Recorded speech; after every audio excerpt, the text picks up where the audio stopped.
आखिर कैसे काम करते हैं न्यूक्लियर बॉम्ब्स?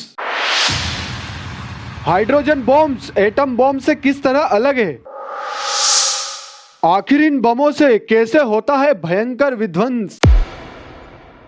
क्या श्री राम के ब्रह्मास्त्र से ही राजस्थान की भूमि बंजर हुई थी? एटम बॉम्ब्स और प्राचीन काल के ब्रह्मास्त्र किस तरह सिमिलर और किस तरह से अलग है?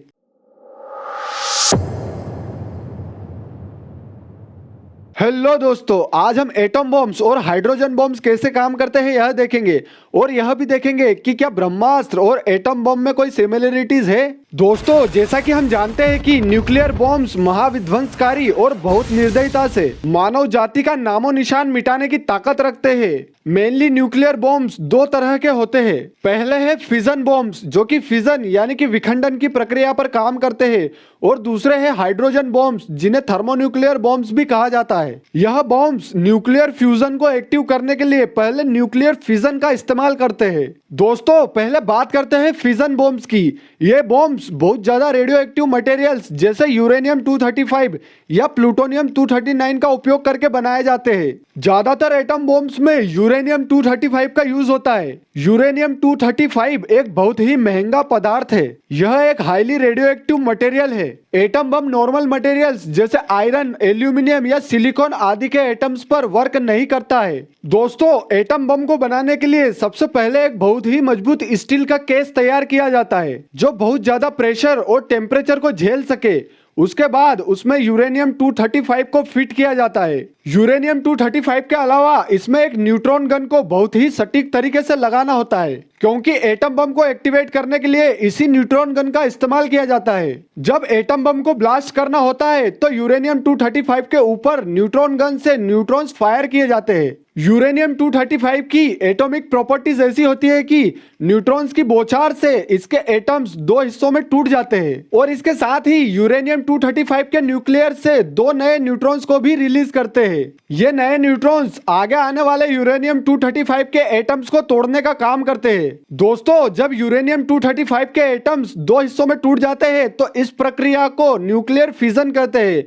इससे भारी मात्रा में एनर्जी रिलीज होती है। यह यूरेनियम 235 के एटम को तोड़ने की प्रोसेस लगातार चलती ही रहती है, बिल्कुल चेन रिएक्शन की तरह, जिससे यूरेनियम के एटम टूटते जाते हैं और भारी मात्रा में एनर्जी प्रोड्यूस करते हैं। जब यह एनर्जी बहुत ज्यादा हो जाती है तो स्टील केस को तोड़कर एक झटके में बाहर निकलती है, जिससे जहां एटम बम गिराया जाता है वहां का तापमान कई लाख या कई करोड़ डिग्री हो जाता है। यह बम की साइज के ऊपर डिपेंड करता है। इस बम के ब्लास्ट से न केवल तापमान बढ़ता है बल्कि भारी मात्रा में रेडिएशन और शॉक वेव्स निकलती है जो सब कुछ तबाह कर देती है और वहां पनप रहे जीवन के लिए कई सालों तक खतरनाक साबित होती है। अब बात करते हैं कि हाइड्रोजन बम कैसे काम करता है। दोस्तों, हाइड्रोजन बम एटम बम से 600 से 700 गुना ज्यादा खतरनाक होता है। यह कम जगह में फिट हो सकता है और इसकी प्रक्रिया को कंट्रोल नहीं किया जा सकता, जबकि फिजन पर काम करने वाले एटम बम्स की प्रोसेस को न्यूट्रॉन्स को कंट्रोल करके रोका जा सकता है। दोस्तों, हाइड्रोजन बम बनाने के लिए भी पहले एटम बम का ही उपयोग किया जाता है। इसमें और भी मजबूत स्टील में पहले एटम बम को फिट किया जाता है। इसके अलावा मेटल के केस में हाइड्रोजन के आइसोटोप्स ड्यूटेरियम और ट्राइटियम को रखा जाता है। यह हाइड्रोजन के आइसोटोप्स हाइड्रोजन के एटम जैसे ही होते हैं, बस ड्यूटेरियम में 2 न्यूट्रॉन और ट्राइटियम में 3 न्यूट्रॉन्स होते हैं। जब भी हाइड्रोजन बम का विस्फोट करवाना होता है तो इसमें पहले एटम बम का विस्फोट करवाया जाता है, जिसमें सबसे पहले न्यूट्रॉन गन से यूरेनियम 235 या प्लूटोनियम 239 पर जो भी उस बम में यूज किया गया है उस पर न्यूट्रॉन्स की बौछार की जाती है, जिससे यूरेनियम 235 के एटम्स फिजन की प्रोसेस करके एटॉमिक ब्लास्ट करते हैं। इस ब्लास्ट से कंटेनर के अंदर का तापमान लगभग 10 करोड़ डिग्री सेल्सियस से भी ज्यादा हो जाता है, और इतना ही तापमान न्यूक्लियर फ्यूजन की प्रोसेस को स्टार्ट करने के लिए चाहिए होता है। इतने अधिक तापमान पर न्यूक्लियर फ्यूजन स्टार्ट हो जाता है, जिससे ड्यूटेरियम या ट्राइटियम के एटम मिलकर न्यूक्लियर फ्यूजन करते हैं, जिससे हीलियम के एटम का निर्माण हो जाता है, और इस प्रक्रिया से भयंकर मात्रा में एनर्जी प्रोड्यूस होती है। इसी तरह कुछ ही सेकेंड्स के अंदर सभी हाइड्रोजन एटम्स मिलकर हीलियम एटम का निर्माण करते हैं, जिससे बहुत ज्यादा मात्रा में एनर्जी रिलीज होती है, और इस तरह एक भयानक विस्फोट होता है। जैसे ही यह विस्फोट होता है तो विस्फोट वाली जगह का तापमान कई करोड़ डिग्री सेल्सियस तक चले जाता है, जिससे वहां आग के अलावा और कुछ नहीं बचता है। यदि हाइड्रोजन बम को किसी ऐसी जगह पर गिराया जाए कि जहां के एनवायरनमेंट में पहले से ही ड्यूटेरियम और ट्राइटियम की मात्रा बहुत ज्यादा है तो विस्फोट और भी भयानक होता है। दोस्तों, इसी प्रोसेस पर हमारा सूर्य भी काम करता है।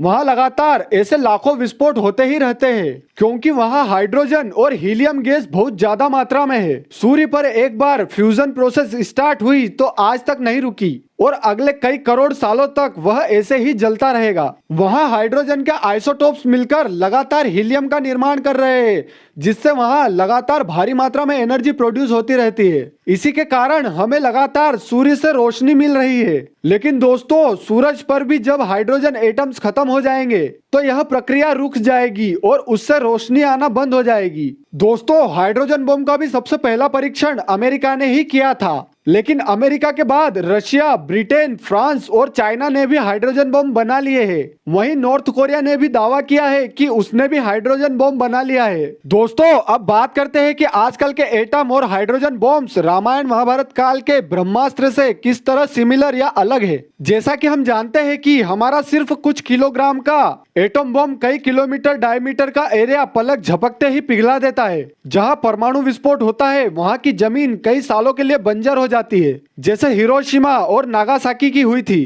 तो दोस्तों, ठीक इसी तरह प्राचीन काल में ब्रह्मास्त्र से भी होता था। इसका वर्णन कई जगहों पर मिल जाता है। जैसे अगर आपने रामायण देखी होगी तो उसमें श्री राम ने समुद्र पार करने के लिए समुद्र से विनती की थी कि वह उनके रास्ते से हट जाए, लेकिन वह नहीं हटा तो उन्होंने उसे सुखा देने के लिए ब्रह्मास्त्र का संधान किया, लेकिन समुद्र ने प्रकट होकर श्री राम को मना लिया। तब श्री राम ने समुद्र से कहा कि ये जो ब्रह्मास्त्र मैंने प्रकट किया है यह अमोघ है। तो समुद्र ने उन्हें सुझाव दिया कि इस ब्रह्मास्त्र को उत्तर दिशा में उस जगह पर छोड़िए जहां पापी राक्षस रहते हैं और मेरे जल का दुरुपयोग करते हैं। तब श्री राम ने यह कहते हुए वह अस्त्र छोड़ा था कि जहां भी यह गिरेगा वहां की धरती प्राणहीन हो जाएगी और वहां मरुस्थल मतलब रेगिस्तान बन जाएगा, लेकिन वहां कई उपयोगी औषधियां भी उगेगी। तो उन्होंने उसे उत्तर दिशा में शायद आज के राजस्थान के ऊपर छोड़ा होगा जहां की भूमि आज भी रेगिस्तान है और वह समुद्र के किनारे भी है। दोस्तों, जैसा कि हम जानते हैं कि आज के एटम बॉम्ब्स यूरेनियम और प्लूटोनियम का उपयोग करके बनाए जाते हैं क्योंकि इनके एटम्स की प्रॉपर्टीज ऐसी है कि इनके न्यूक्लियर से आसानी से न्यूट्रॉन्स अलग हो जाते हैं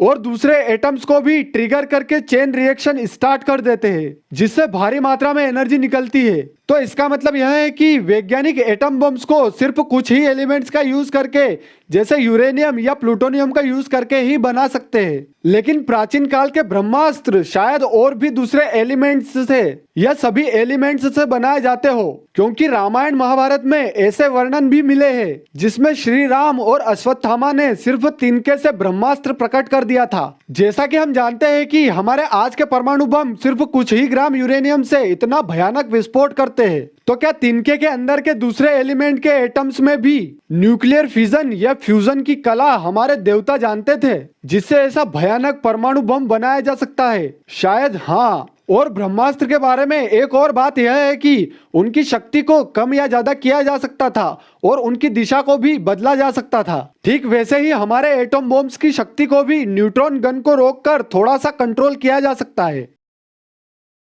दोस्तों, अगर वीडियो अच्छा लगा हो तो हमें सपोर्ट करने के लिए लाइक, कमेंट, शेयर और सब्सक्राइब जरूर कीजिए। Thank you for watching.